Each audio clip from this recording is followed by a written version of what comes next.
Hello every one, ഇന്നൊരു long വീക്കെൻഡാണ്. Long വീക്കെൻഡിലെ Sunday ആണ് ഞങ്ങൾ ഔട്ടിങ്ങിന് പോകാൻ തീരുമാനിച്ചിരിക്കുന്നത്.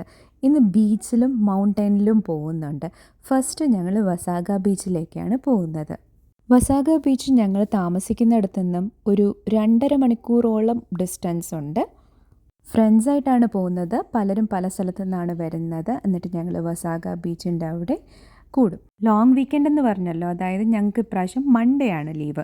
അതുകൊണ്ടാണ് ഞങ്ങൾ സൺഡേ പോകുന്നത്. അല്ല, ഫ്രൈഡേ ആണ് ലീവെങ്കിൽ ഞങ്ങൾ മിക്കവാറും സാറ്റർഡേയ്സ് ആണ് പ്രിഫർ ചെയ്യുന്നത് ലോങ് പോകാൻ. ഇതൊരു ഡേ ട്രിപ്പാണ് പോകാൻ ഉദ്ദേശിച്ചിരിക്കുന്നത്. പോയിട്ട് അന്ന് രാത്രി തന്നെ തിരിച്ചു വരുന്ന രീതി. സോ ആദ്യം നമ്മൾ ബീച്ചിലേക്ക് പോകുന്നു, പിന്നെ അത് കഴിഞ്ഞിട്ട് നമ്മൾ മൗണ്ടനിലേക്ക് പോകുന്നു. അത് ഏകദേശം ഒരു 25 മിനിറ്റ്സ് ഡിസ്റ്റൻസേ ഉള്ളൂ ആ ബീച്ചും മൗണ്ടനും തമ്മിൽ. ഇപ്പോൾ നിങ്ങൾക്ക് വീഡിയോ ശ്രദ്ധിച്ചാൽ അറിയാം, വസാഗ എന്ന് പറഞ്ഞിട്ട് അവിടെ എഴുതിയിട്ടുണ്ട്.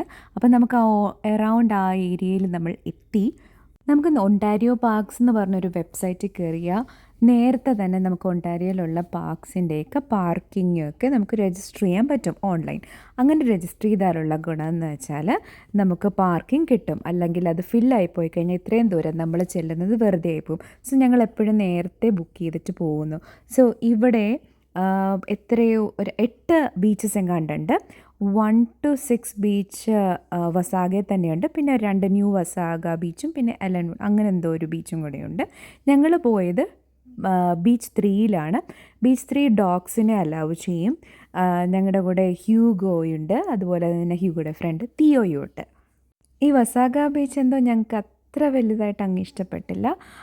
കുറച്ച് ഇപ്പോൾ നിങ്ങൾക്ക് കാണുന്ന പോലെ ബ്ലാക്ക് മാർക്സ് ആണ്. അത് ബ്ലാക്ക് എന്ന് പറഞ്ഞാൽ സ്റ്റിക്സും ട്രീയുടെ എന്തൊക്കെയോ ആണ്. സോ ആ ബീച്ചിൻ്റെ ഏരിയ വലുതായിട്ട് ഞങ്ങൾക്ക് അത്ര വലിയതായിട്ട് എൻജോയ് ചെയ്തില്ല. അത് കഴിഞ്ഞ് ഞങ്ങൾ നേരെ ബ്ലൂ മൗണ്ടനിലേക്ക് പോയി. നേരത്തെ പറഞ്ഞതുപോലെ ഒരു 25 മിനിറ്റ്സ് ഡിസ്റ്റൻസ് ആയിരുന്നു ബ്ലൂ മൗണ്ടനിലേക്ക്. ബീച്ചിൽ ഞങ്ങൾ എനിക്ക് തോന്നുന്നു ഒരു 5 PM വരെ എങ്ങാണ്ടാണ് സ്പെൻഡ് ചെയ്തത്. അത് കഴിഞ്ഞിട്ട് ഞങ്ങൾ ഇവിടെ വന്നു. ഈവനിങ് ഞങ്ങൾ ബ്ലൂ മൗണ്ടനിലാണ് സ്പെൻഡ് ചെയ്തിരിക്കുന്നത്. ബ്ലൂ മൗണ്ടനിൽ ജസ്റ്റ് ചുമ്മാ നടക്കാൻ തന്നെ നല്ല രസമാണ്, നല്ലൊരു വൈബാണ്. ഇവിടെ സമ്മർ ആണെങ്കിലും വിൻ്റർ ആണെങ്കിലും ഫോൾ ആണെങ്കിലും ഒക്കെ കാണാൻ നല്ല രസമാണ്. അതിൻ്റെ ഇടയ്ക്ക് ഞങ്ങൾ കുറച്ച് ഫോട്ടോഷൂട്ടൊക്കെ ചെയ്തു. പിന്നെ വസാഗ ബീച്ചിലെ പറ്റി ഒരു പോയിൻ്റ് ആഡ് ചെയ്യാനുണ്ട്. 2 ബീച്ചുകൾ തമ്മിൽ, അത് ബീച്ച് 1, ബീച്ച് 2, ബീച്ച് 3 അങ്ങനെയുള്ള ബീച്ചുകൾ തമ്മിൽ നല്ല ഡിസ്റ്റൻസ് ആയിരിക്കും. അപ്പോൾ നിങ്ങൾ ഏത് ബീച്ചിൽ പോകാൻ ഉദ്ദേശിക്കുന്നു ആ സ്ഥലത്ത് തന്നെ പാർക്കിംഗ് ചെയ്യുന്നതായിരിക്കും ബുദ്ധി. ബ്ലൂ മൗണ്ടൻ എന്ന് പറഞ്ഞാൽ ഭയങ്കര വൈബുള്ളൊരു സ്ഥലമാണ്. ലൈവ് മ്യൂസിക്കും ഫുഡും ഇങ്ങനത്തെ കുറച്ച് ആക്ടിവിറ്റീസും, ആൾക്കാർ അവിടെ നിന്ന് ചെസ്സ് കളിക്കുക.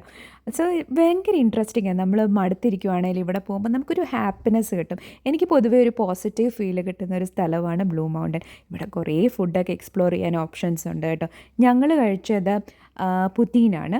ഈ ബീവർ ടെയിലിൽ നിങ്ങൾ കഴിച്ചിട്ടുണ്ട്, ഒരിക്കലെങ്കിലും ട്രൈ ചെയ്യേണ്ടതാണ് കേട്ടോ. പക്ഷേ അത് ഭയങ്കര മധുരമാണ്. അത് നിങ്ങൾക്ക് എല്ലാവർക്കും ഇഷ്ടപ്പെടണമെന്നില്ല. എൻ്റെ പിന്നെ ഒരു ഫേവറേറ്റ് സാധനമാണ് പുട്ടീൻ.